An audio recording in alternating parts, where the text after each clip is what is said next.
Jesus está no meu coração, Jesus está no meu pensamento, Jesus está na minha vida, Jesus está no meu silêncio. Agora...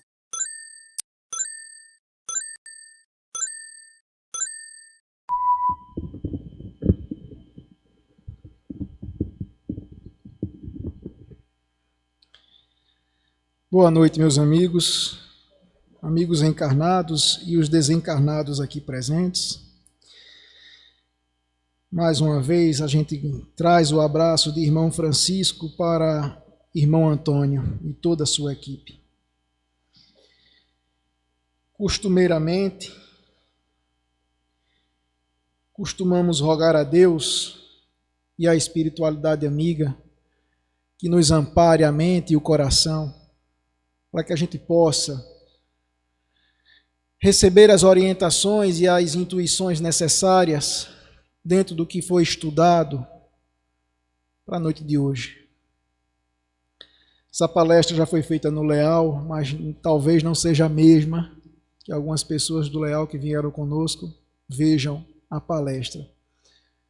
Porque para cada momento o direcionamento está lá, mas as orientações e as intuições não são as mesmas.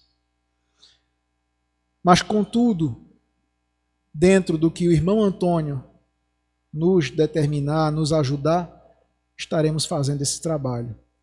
Lembrando sempre que esse trabalho não é a única forma de se pensar sobre o assunto, muito menos a única condição de ser raciocinada e, enfim, ou o pensamento único, única forma de ser. Porque falar desse tema é um tema muito sensível. Reconhece-se o cristão por suas obras. Por ser um tema sensível, porque daqui, penso eu, que todos nós nos denominemos cristãos. Não é assim? De alguma forma, a não ser que alguém aqui esteja, ou seja, se denomine ateu. Mas fora isso, todos trazemos a ideia de sermos cristãos. E o fato de carregarmos essa ideia dentro desses 2 milênios em que o Mestre Jesus esteve conosco, o Mestre, por se intitular Cristo, uma classificação elevada deste Espírito que é reflexo puro de Deus para todos nós, este que chamamos de Cristo, teve conosco. E daí todos eles que de alguma forma admiram ou pensam, refletem nas suas ações, se denominaram cristãos. Mas o nosso objetivo da nossa conversação de hoje é trazer algo muito mais transcendente. Porque dizer que sou cristão, qual a sua religião? Eu sou cristão. Muitos trazem esse contexto. Ando por aí e quando alguém não quer dizer que sou espírita, por exemplo, diz, sou cristão. Tá. Espírita. Muitas das vezes. Ou outras tantas filosofias que no decorrer do caminho começaram a trabalhar e se denominam por si só cristãs. Está errada? Estão erradas? Não, de jeito e maneira. Não é esse o processo. É como a gente entende o ser cristão. É como a gente entende o ser cristão. Então, o nosso objetivo é trazer o cristão que há em mim. O cristão que há em cada um de vocês. o cristão que há em você que nos assiste de manhã, de tarde, de noite, em qualquer dos horários. O cristão que há em nós. Então, lá na segunda carta de Paulo, ao querido Timóteo, porque é uma pessoa que ele amava bastante, Paulo traz, no capítulo 2, no versículo 15, a seguinte fala: procura apresentar-te a Deus aprovado como obreiro que não tem de que se envergonhar. Olha só como Paulo traz essa fala. Procura apresentar-te a Deus aprovado como obreiro que não tem de que se envergonhar. É uma fala, é um alerta, para que a gente, quando pense no divino, ou analisemos tudo o que nos acontece para com Deus, nossa própria consciência para com Ele, que a gente não se envergonhe do que a gente fez ou deixou de fazer. Paulo, esse apóstolo tão forte em sua história, estudioso, conseguiu penetrar as raízes mais profundas do evangelho que Jesus veio representar. Porque, de fato, Jesus é o verbo em ação. É justamente ele a ação do evangelho de Deus. E todas as suas ações, todos os seus pensamentos, palavras e atos, converte-se no evangelho universal, que não é da terra, mas é de todo o universo. Então, pensando no contexto, a gente pode começar a refletir que, para que a gente tenha esse pensamento de aprovação diante de Deus, quem que aprova isso aqui? Quem que trata dessa aprovação diante de Deus? É Deus que me aprova? Não. É a minha própria consciência que me aprova ou desaprova os meus atos. Então, nós sabemos que no contexto das reencarnações, que já vivenciamos, só Deus sabe quantas, nós construímos virtudes e ainda estamos num processo de perfectibilidade, num processo de se aperfeiçoar a cada existência, se aperfeiçoar em determinado ponto específico, ou em vários pontos, depende da força, do foco e da capacidade de cada espírito. Assim, dessa maneira, algumas virtudes e em pesquisa, e essas virtudes não são únicas, nem é uma carta tipo receita de bolo, que fique bem claro, mas são virtudes que nós vamos trazer para cá para que a gente reflita juntos sobre cada uma delas. Porque essas virtudes, eu posso considerá-las dessa forma, são pontos que nós precisamos desenvolver dentro de nós, não no outro. Dentro de nós. A primeira seria a caridade ativa. A caridade ativa, que é a prática do amor em sua maior pureza, que não se restringe à esmola, mas abrangendo o socorro moral em todas as relações com o próximo. Benevolência para com todos, indulgência, perdão das ofensas. Não é assim? Como entendia Jesus a caridade? Então, dessa maneira, caridade ativa.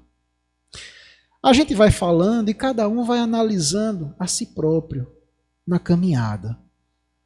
Tá certo? Humildade é o reconhecimento da própria pequenez que permite ao indivíduo servir no anonimato, sem a ostentação e desinteressadamente. Essa humildade que Jesus já relata para a gente lá no sermão, dizendo que precisamos ser pobres de coração, pobres de espírito,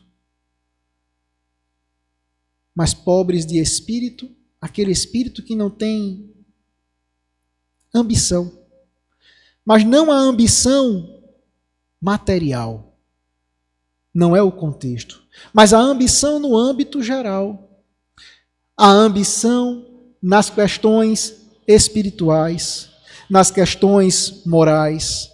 Eu quero ser melhor do que Cris. Eu sou melhor porque eu estou aqui na frente falando. Então ela tem que obedecer. Não é humildade. É necessário eu entender que ela tem muito mais a me ensinar, muitas das vezes, do que eu. Se eu tiver a capacidade e a humildade de parar para refletir sobre isso. Aprendemos até com aquele que varre a rua, que de forma ordenada, muitas das vezes, pega o seu lixo, com todo cuidado, para não despejar, e levar no caminhão. Mas depende daquele olhar, depende daquele que olha. Paciência. É a capacidade de suportar as vicissitudes da vida e os pequenos trabalhos diários, sem queixas nem alardes, desenvolvendo a calma e a resignação. A paciência é algo que, enquanto mais a gente diz, dai-me paciência, meu Deus, mais problema aparece. Porque, queiramos ou não, a gente só tem paciência quando a gente a conquista. E não há nenhum de nós que conquiste algo que não tenha exercitado. Nenhum de nós vai conquistar algo, seja de ordem espiritual, seja de ordem moral, seja de ordem profissional, não importa. A matemática só se sabe melhor matemática aquele que exercita.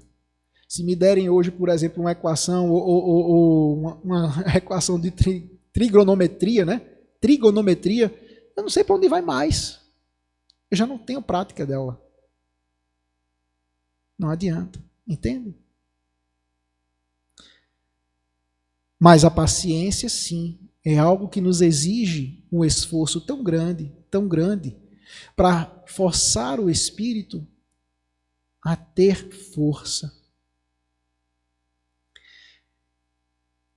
E se a gente parar para pensar, todo bom espírito nunca teve uma vida fácil. Parem para refletir.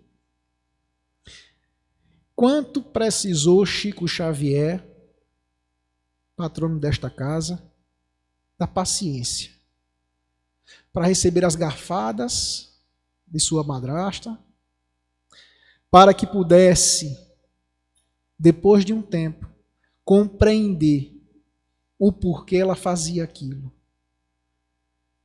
Lembrando ele que aquele espírito lá, moralmente tão necessitado.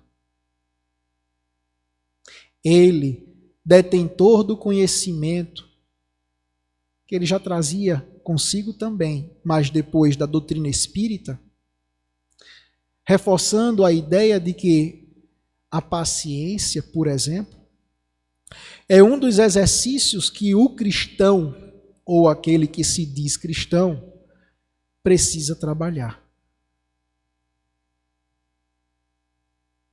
Em qualquer que seja o aspecto. Mas o cristão, ele também precisa desenvolver algo chamado diligência ou trabalho. Ser laborioso.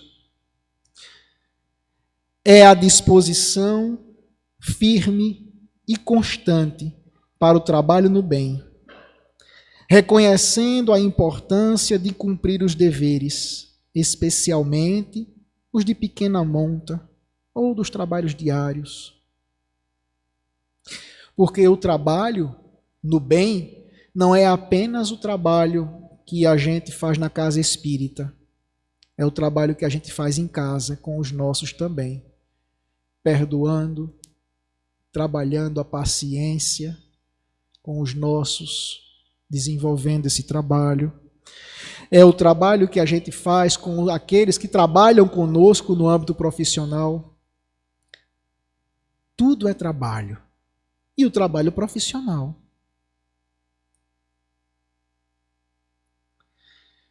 Fidelidade ao lar.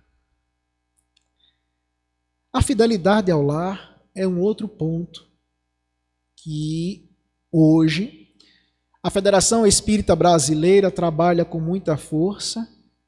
É um setor novo, é o setor de família. E esse setor de família vem justamente colocar luz no contexto familiar.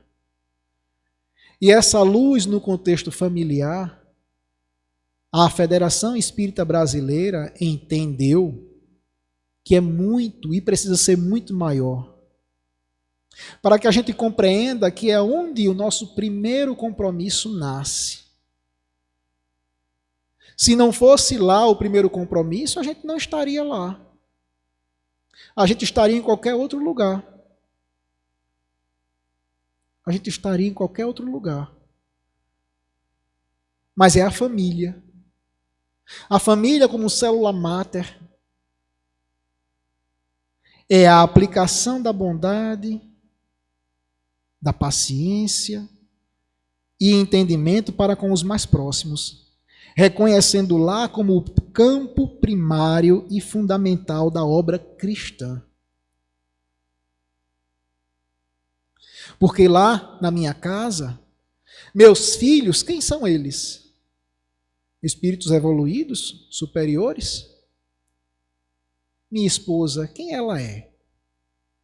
Alguém que consegue ser um degrau para que eu possa evoluir? Ou ela é aquela pessoa que, com o meu esforço, é que eu consigo subir o degrau? Entendem? Assim eu tenho filhos problemáticos, esposas problemáticas, maridos problemáticos, irmãos problemáticos, primos, tios, parentes, derentes, amigos do centro espírita, pessoas problemáticas. Nas igrejas, interiormente, pessoas problemáticas que servem de forma inadequada, sem querer, muitas das vezes, porque não consegue compreender ou depreender o Evangelho, e aí vai proporcionando a outros irmãos o crescimento. Porque ninguém pode desistir de ninguém. Família. Percebam que a família não é somente a das quatro paredes. Mas já falamos de mais outras tantas famílias lá fora, que são nossos irmãos. Até porque o pai é o mesmo. Então, um outro ponto que poderíamos colocar como virtude é a vontade. Na sinceridade do propósito. Quando nós construímos essa sinceridade interiormente, nós sabemos o que queremos e como queremos alcançar, estamos lá, focados naquele ponto. E a partir dali, com a sinceridade do meu coração, raciocinando positivamente, o propósito está definido. Então, é a execução de qualquer tarefa com a qualidade interior da boa vontade e do amor, e não por interesse ou para parecer virtuoso. Qualquer que seja o campo do parecer ser, a gente vai estar perdido. Porque qualquer máscara que a gente colocar, mais cedo ou mais tarde, ela há de cair. Porque agora, cada vez mais, precisamos menos de máscaras. Por quê, Fábio? A gente precisa menos de máscaras. Mas há tantas outras pessoas que necessitam tanto de máscaras, que usam qualquer que seja o artifício para manter as suas máscaras lá. Para fazer com que o outro pense que ele ou ela é aquilo que está proposto.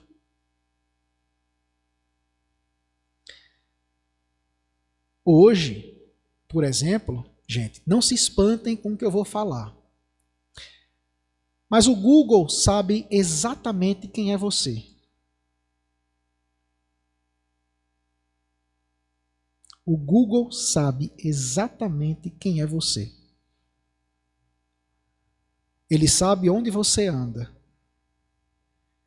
Ele sabe quais são os seus pontos de desejo. Ele sabe o que te ofertar. Parece mágica, né? Mas não é. É só tecnologia. Se o Google é capaz de saber quem sou eu, aí Deus a gente não tem mais conversa, né? Deus é Deus, o restante é fichinha. Né? Vamos lá. A constância no bem, ou firmeza, e firmeza na caminhada. Constância no bem e firmeza na caminhada. Precisa esse que se diz cristão desenvolver também isso. É a persistência em fazer o bem nas oportunidades mínimas, acumulando pequenos atos de amor, que estes somados darão a cada um de nós o nosso edifício moral. Porque, como a gente começou falando, percebam que cada um está ligado um com o outro. Porque fazer o bem especificamente não é apenas, como falei, vir aqui distribuir as cestas. Não é apenas vir aqui e fazer um trabalho. É inclusive, dos primeiros trabalhos a serem feitos. É no meu coração.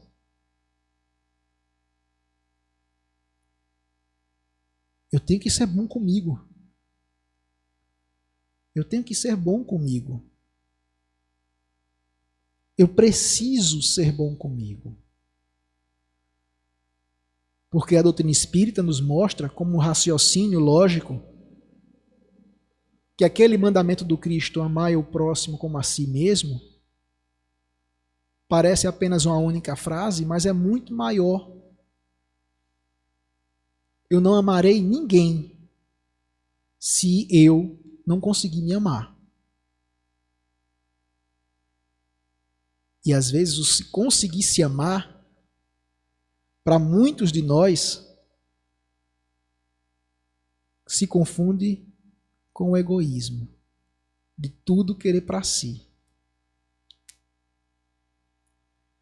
E há uma pequena confusão aí entre auto-amor e egoísmo. Se a pessoa errar na dosagem, fica com egoísmo. Percebem como é tão delicado? Tolerância é outro ponto importante. É a virtude de estender além da palavra amiga e compreender a fraqueza, as fraquezas alheias, abstendo-se da crítica destrutiva. Porque hoje estamos mais intolerantes do que antes. Intolerantes com o calor, intolerantes com a poeira da estrada, intolerantes com aquele que não entende a doutrina espírita. Maria, esse aí. Intolerantes com outras filosofias. Intolerância entre raças.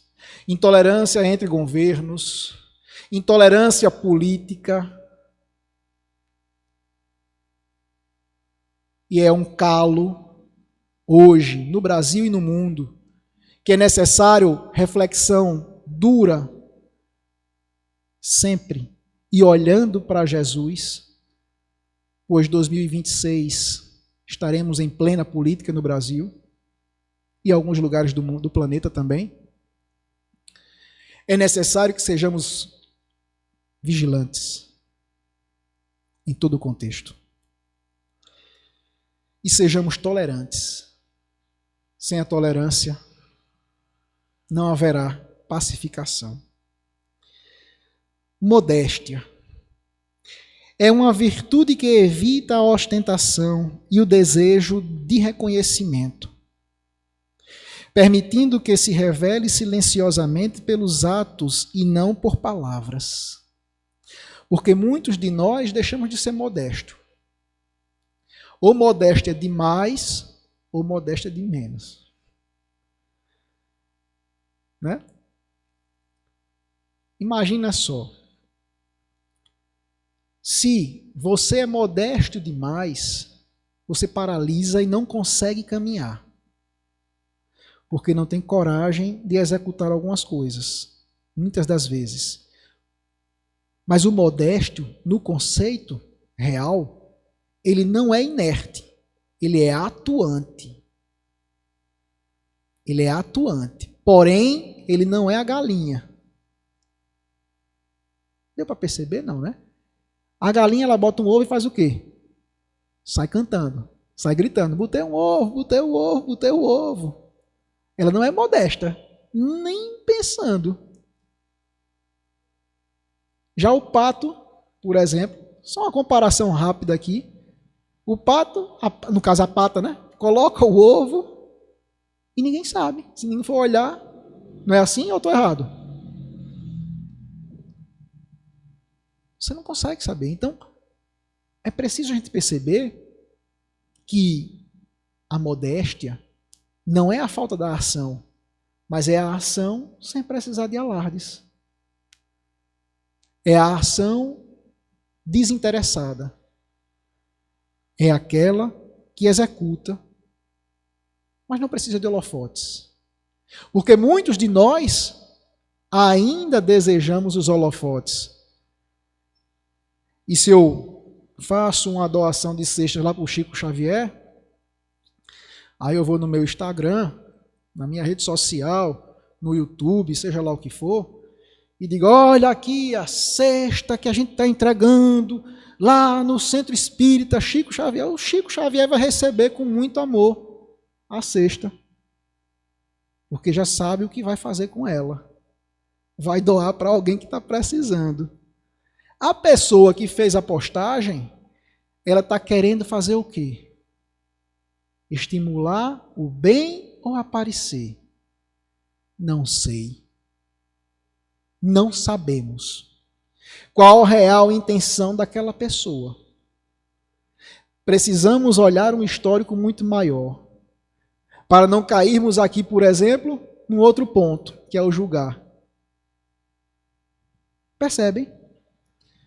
Uma casa espírita, ela propaga o que ela faz porque ela precisa prestar contas à sociedade e aos doadores que muitas das vezes não estão ali, mas são de fora e precisam juridicamente fazer uma prestação de contas. Isso é necessário. Agora, se uma pessoa da casa espírita está aqui e simplesmente consegue fazer com que, dentro do contexto da casa espírita, ela seja o holofote,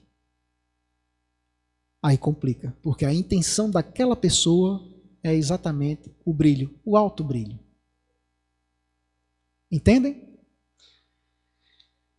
E aí vem o outro ponto, que é super importante, o da vigilância,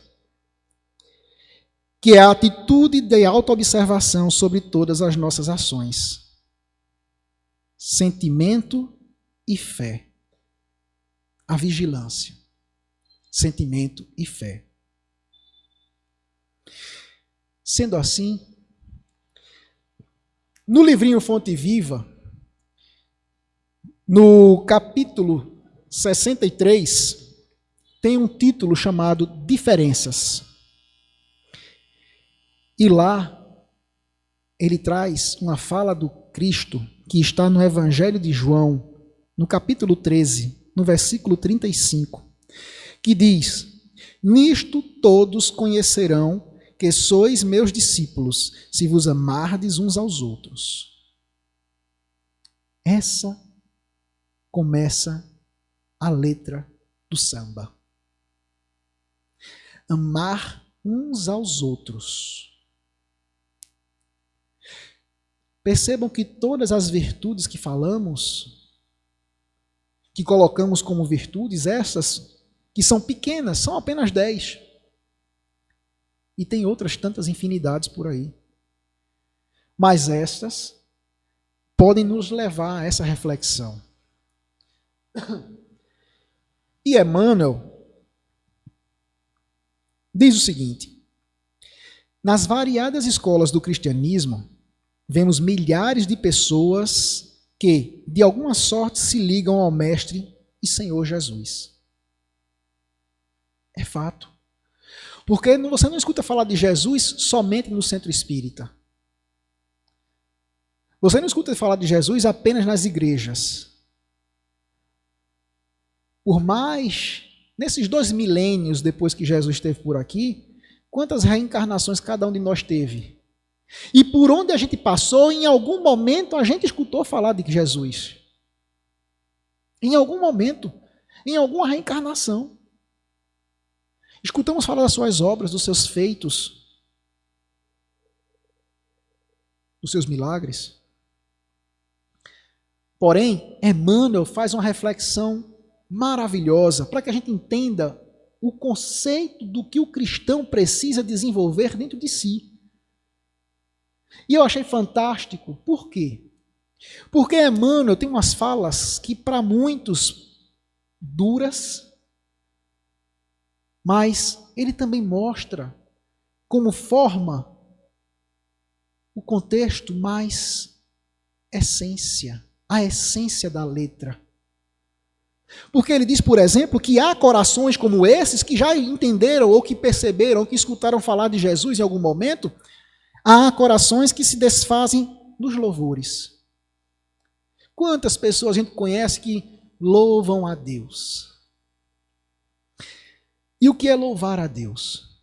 Na cabeça de muitos irmãos nossos, louvar a Deus é cantar. Louvar a Deus é se vestir bem. Louvar a Deus é fazer um teatro. Louvar a Deus é... Calma. Emmanuel vai dizer o seguinte, que muitos corações se desfazem em louvores, mas não passam de afirmativas espetaculares. Afirmativas espetaculares, ou seja, coisa para inglês ver. Muitos corações são assim. Não quer dizer que todos de uma única assembleia tenham o mesmo sentimento. Talvez muitos dali estejam bem conectados e firmes com a espiritualidade amiga, que está atuando e atuante em todos os lugares, não apenas no centro espírita.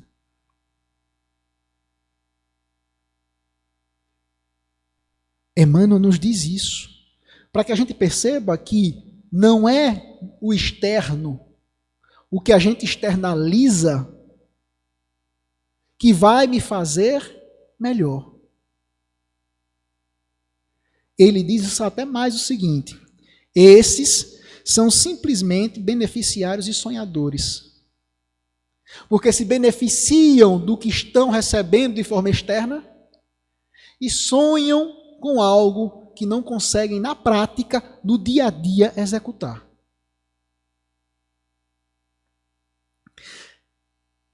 Há outros corações que têm temperamentos ardorosos que impressionam da tribuna. Olha só. Impressionam da tribuna. Chegam aqui na frente, falam lindamente, bonito demais, com muito fulgor, com muita veemência, dão shows aqui na frente. Aí Emmanuel continua dizendo: não avançando o conteúdo além dos discursos preciosos. São pessoas que estão ainda naquela velha e famosa condição: faça o que eu digo, mas não faça o que eu faço. Porque é muito interessante a execução da lei no outro, mas em mim, como fica ela? Seja um palestrante ou orador, um conversador espírita feito eu, seja um padre, o pastor, ou qualquer outro que use da fala para trazer Jesus para a conversa. É preciso, no mínimo, se esforçar na coerência. No mínimo. Como diz o próprio Kardec, os espíritos, melhor dizendo, conhece-se o verdadeiro espírita pelos esforços que faz para dominar as más inclinações. Se eu estou me esforçando para dominar as minhas imperfeições, estou eu exercitando com a força que tenho a minha condição moral. Ainda ontem conversava com Giovanni, os 12 apóstolos não eram perfeitos. Foi na palestra, foi mais de ontem. Os 12 apóstolos eram homens comuns, com seus corações embrutecidos, além do véu do esquecimento. Mas Jesus, com toda a sua ciência, com todo o seu amor, com todo o seu magnetismo pessoal, irradiava e trouxe aqueles para segui-lo, a aprender e executar mais tarde. Porque, de fato, não é apenas aquela condição que o Cristo traz de faço o que eu digo, mas não faço o que eu faço. Não é isso. O Cristo fez. Então, diante do feito, não há como ter outra situação. Não há desculpas. Aí Emmanuel diz mais. Há inteligências primorosas que executam páginas sublimes de crenças consoladoras, arrancando lágrimas de emoção aos leitores, ávidos de conhecimento revelador. Todavia, não ultrapassam o campo do beletrismo religioso.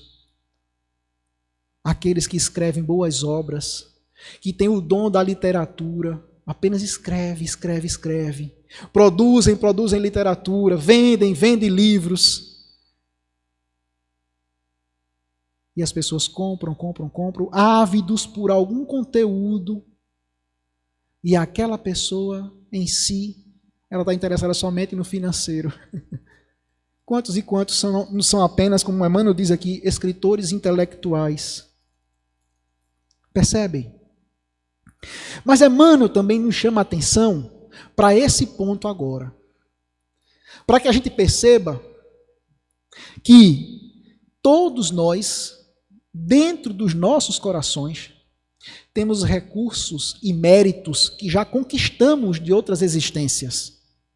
Não estamos aqui como vasos vazios, ainda a preencher alguma coisa.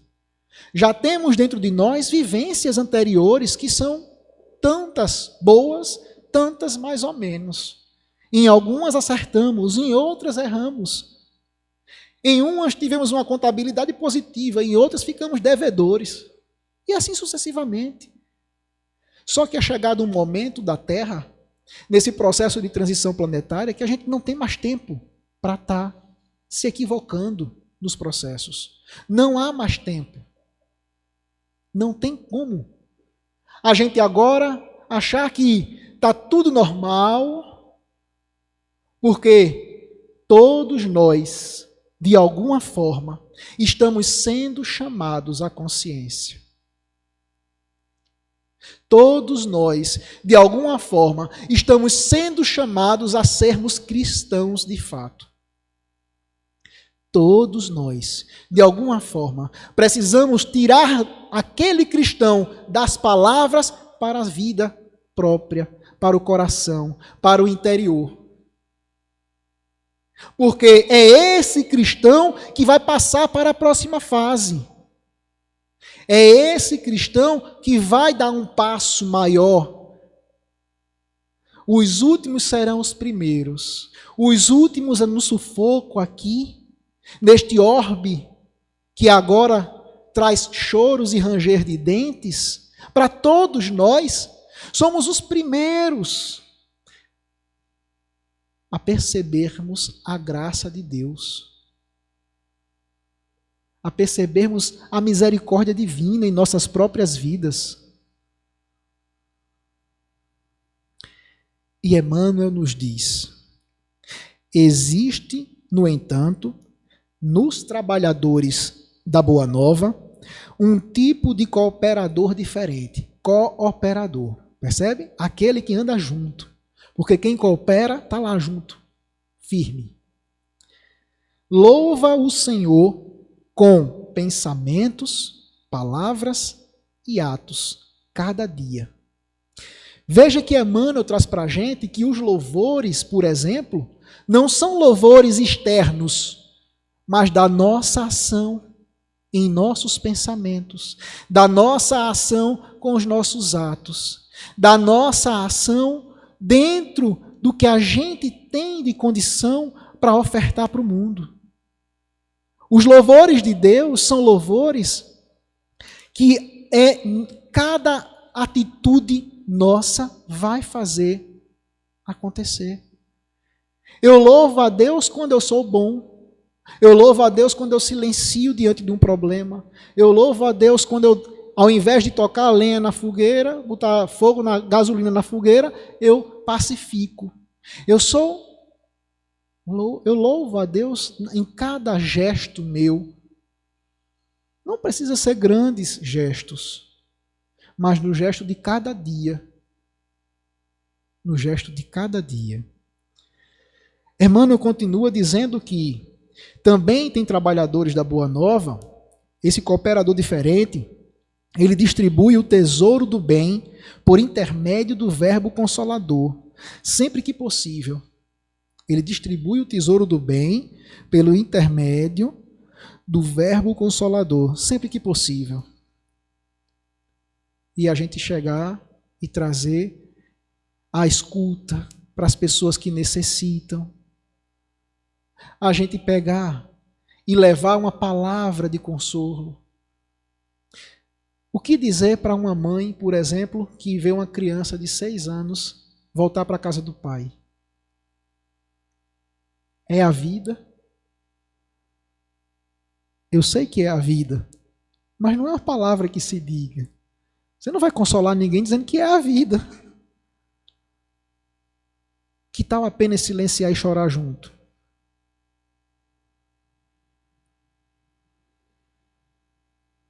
Chico nos exemplificou isso também. Porque não tem muito o que falar diante do sofrimento do outro, porque o outro carrega um peso que não é o meu. O meu peso é meu peso. A minha força é a minha força. A força do outro é do outro. Ele pode estar extremamente consolado consigo, com a circunstância, mas pode não estar. Pode estar precisando apenas daquele que diga, vem cá, vamos dar um abraço aqui, vamos ficar 10 minutos abraçados aqui, sabe? E aquilo alivia a alma. É apenas um abraço. Mas a energia fraterna naquele momento transcende as almas, o corpo, e vai para a emoção, fazendo uma marca no meu espelho mental, proporcionando um amigo que lá na frente, se eu precisar, vai estar a meu favor.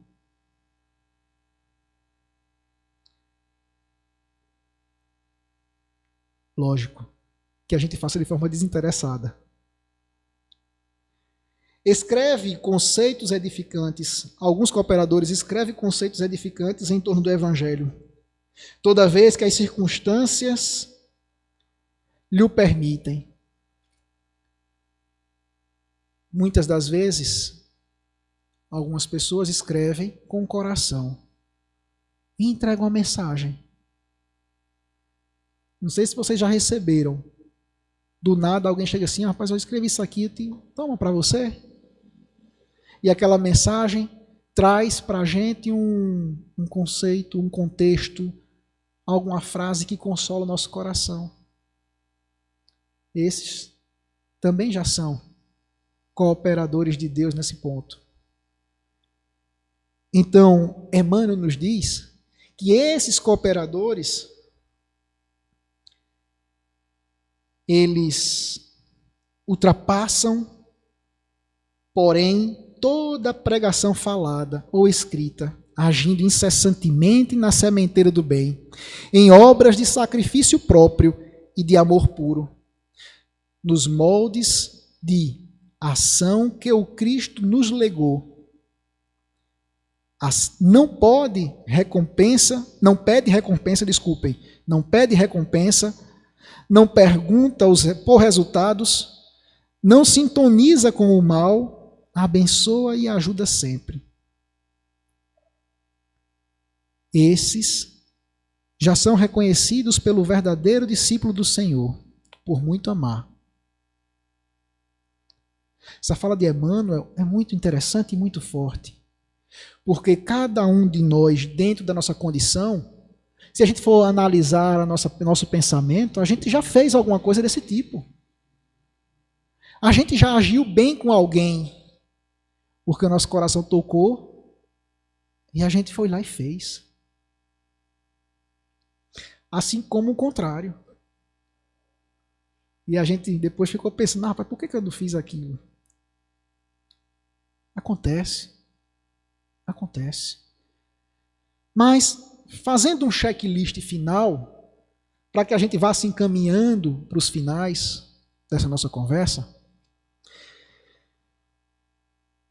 são pequenos conselhos para que a gente vá refletindo para casa sobre essas virtudes. Para que a gente leve para casa condições de tentar colocar na prática o que a gente puder colocar na prática. Então, para a caridade ativa,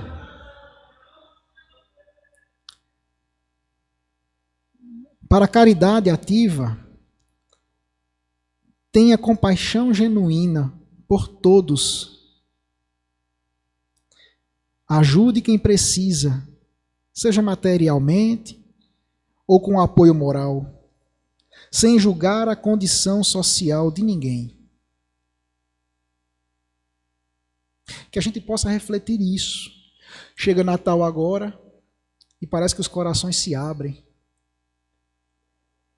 Mas muitos se abrem financeiramente e dizem: está aí a doação, o dinheiro está na conta.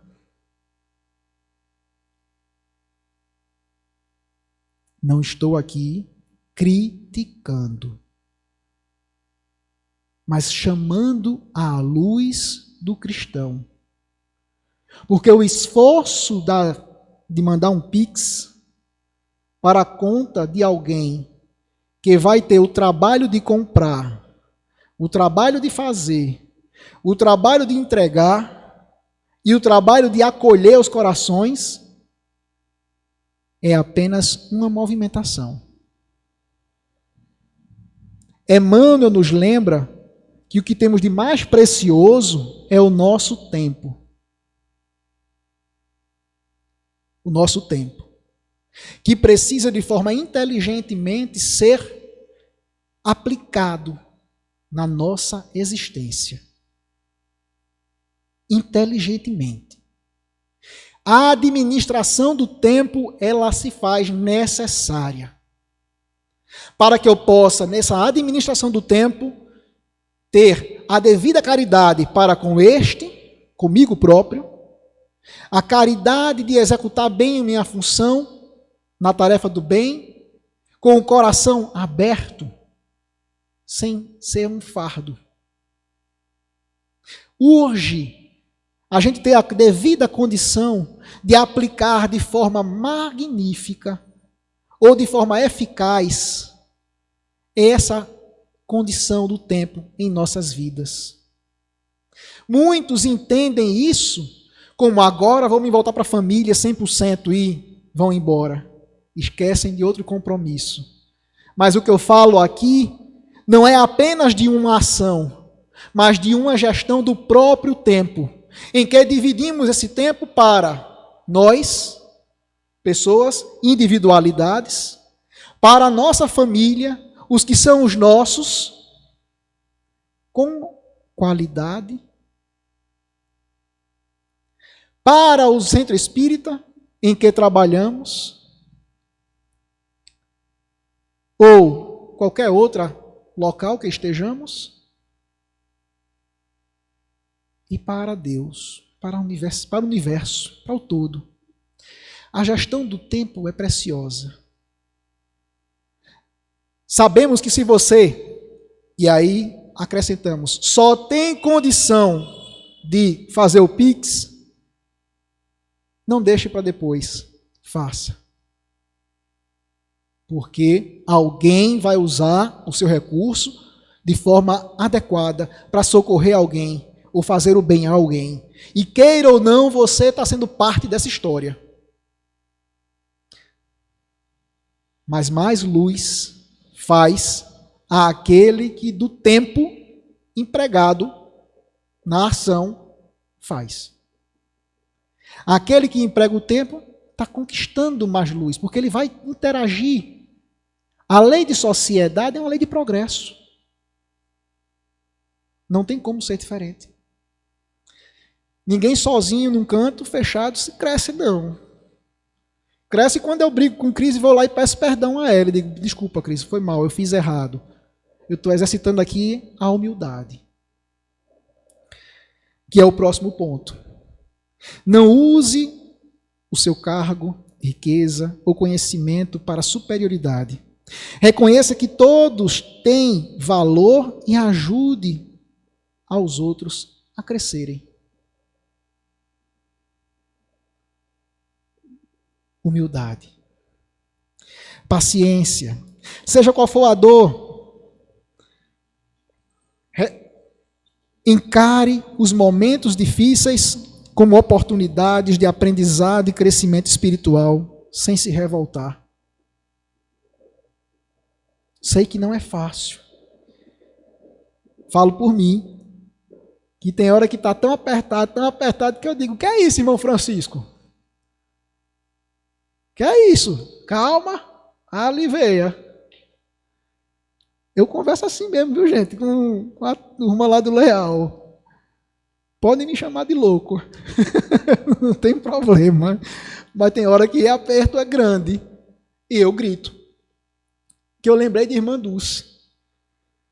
Lembrei de irmã Dulce. Certa feita não tinha com que pagar nada lá do hospital, né? Das obras sociais dela, estava devendo não sei quantos meses lá. E aí ela chegou para as imagens de Nossa Senhora que ela tinha, olhou para Nossa Senhora e fez: olha, é o seguinte, eu estou fazendo a minha parte. Agora a senhora está vendo que está difícil, né? Dê um jeitinho, viu? Fale com seu filho e dê um jeitinho. Arrume. Resultado da conversa. Na tarde, durante a tarde, irmã Dulce recebe uma ligação de Roberto Carlos. E ele pergunta como é que estão as coisas, e ela faz aquele chororô dela. Ah, meu filho, está faltando isso, está faltando aquilo, falta pagar isso, falta pagar aquilo. Tá, irmã Dulce, olha, eu vou fazer o seguinte, vou mandar minha secretária entrar em contato com a senhora para a senhora resolver tudo que a senhora precisar aí, tá certo? Tá certo. Resolvido. Ela conseguiu pagar tudo, sanou os problemas, ainda ganhou um bônus para mais 3 meses de folga. Porque a espiritualidade sabe que a gente precisa da folga também. Então, seja qual for a dor, na paciência a gente tem que ter, né, essa paciência. No trabalho, cumpra integralmente com ética o seu horário de trabalho, o seu trabalho no bem. Não faça com negligência nada. Não procrastine. Não deixe para depois. Apenas faça. E assim a gente vai conseguindo. Mas com ética, com amor, com boa vontade no coração. Lá no lar, com a fidelidade no lar, se for ofendido, perdoe rapidamente. Não guarde sentimentos negativos que causam sofrimento a você e aos outros. Faça o melhor que puder para ajudar a se cometer um erro. Se cometer um erro, procure corrigir o dano causado. Faça sempre o melhor, dentro de casa. Perdoe. Conviva bem, o máximo possível. Sinceridade no propósito. Defina onde quer chegar, para que mesmo com percalços, saibas que, empregando boa vontade e amor, o propósito, quando tiveres pronto, chega. Porque propósito é aquilo. A gente mira e a gente percebe que tem que seguir ali. Ora, a gente vai dar uma desvirtuada, mas a gente tem que voltar para o trilho. Porque tem muitas trilhas no caminho. E umas nos trazem, umas nos jogam fora do trilho. Consistência no bem. Seja amável e atencioso com todas as pessoas, demonstrando bondade e desejo de ver o próximo bem. Não esqueça da oração. A oração nos fortalece, nos mantém firmes no propósito, nos mantém firmes na caminhada do bem. Na tolerância, aceite as diferenças de opinião, de crenças e estilo de vida. Não tente impor seus pontos de vista. Não dá. Na tolerância, eu preciso ter muita cautela. O outro quer falar, deixa ele falar. Faz do ouvido um momento de caridade. Mas não seja você o ponto de vista seu naquele momento imposto. Porque ali vai ter gasolina na fogueira, não água. Na modéstia, evite a autopropagação por elogios. Deixe o bem ser feito. O bem que foi feito, deixe falar por si próprio. Não nos preocupemos. Façamos a nossa parte. E deixe o mundo, no tempo que for, reconhecer, ou não, que vale a minha consciência. Porque no final de tudo, é a minha consciência e Deus. Vigilância. Examine-se honestamente. Porque o vigilante examine-se honestamente todos os dias. Tenha compromisso constante em melhorar seu caráter e suas atitudes. A vigilância é algo necessário para que a gente vigie pensamentos, emoções, diante das circunstâncias que nos chegam. Porque nos chega uma circunstância e ela logo nos causa uma emoção. Estudamos isso ontem na palestra do Leal. E quando a emoção chega, ela pode nos tirar do caminho. Ou nos alavancar para que a gente faça coisas boas. Depende muito de como estamos e do nosso livre-arbítrio. Por isso, gente, para a gente finalizar aqui, eu vou repetir o recado de Emmanuel para todos nós. Porque Emmanuel, no seu livro, ele traz esse que a gente já leu, mas eu quero reforçar. Para que cada um de nós possa sair daqui com essa mentalidade. Para que a gente possa ultrapassar, porém, toda pregação e fala de nós mesmos, agindo incessantemente na sementeira do bem, em obras de sacrifício próprio e de amor puro, nos moldes de ação que o Cristo nos legou. Não peça recompensa, não pergunte por resultados e não sintonizem com o mal. Abençoe sempre e ajude sempre. Dessa forma, estaremos trabalhando dentro de nós uma forma de ser cristão, trazendo dentro de nós a força da mudança que a gente quer para esse mundo. Como Gandhi outrora já nos falava. Transformemo-nos o quanto a gente puder. E teremos o reforço infalível do Mestre Jesus do nosso lado. Muito obrigado pela paciência de todos.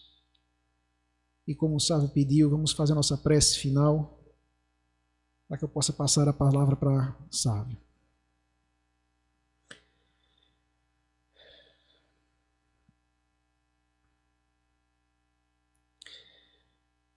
Querido Mestre Jesus, que a Tua luz e o Teu amor seja conosco nesse momento. Com o coração cheio de gratidão,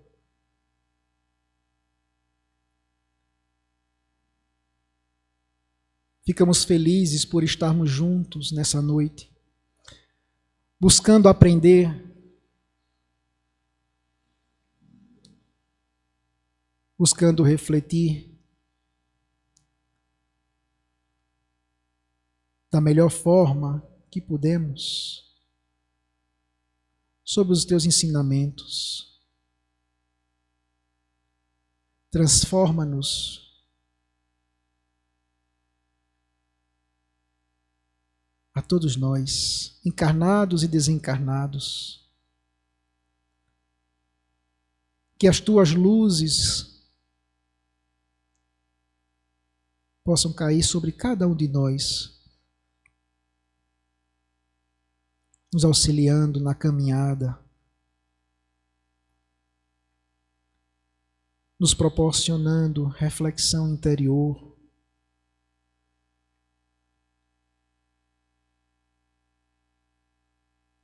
de forma caridosa e benevolente, conduzindo as nossas mentes às ações do bem, para que cada vez mais possamos deixar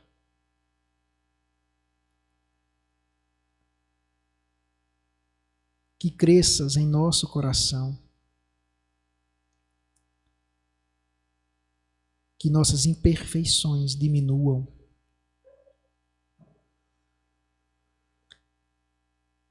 eleva, meu Deus, os nossos pensamentos e sentimentos, através dos nossos guias espirituais, que eles possam nos permitir a força necessária as luzes que advêm do alto,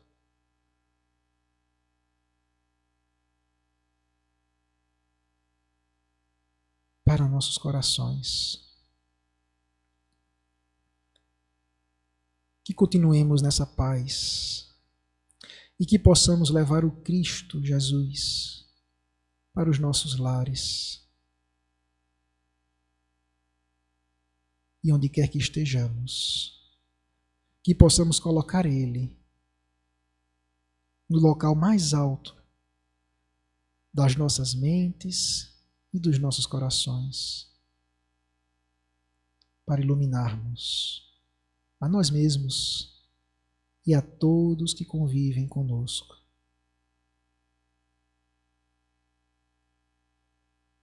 Que assim seja.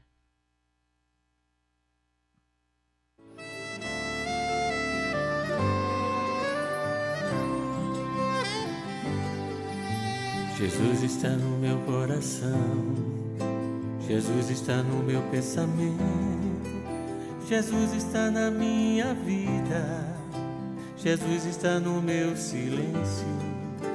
Agora eu sei porque sou feliz, a dor já não me deixa sem crer.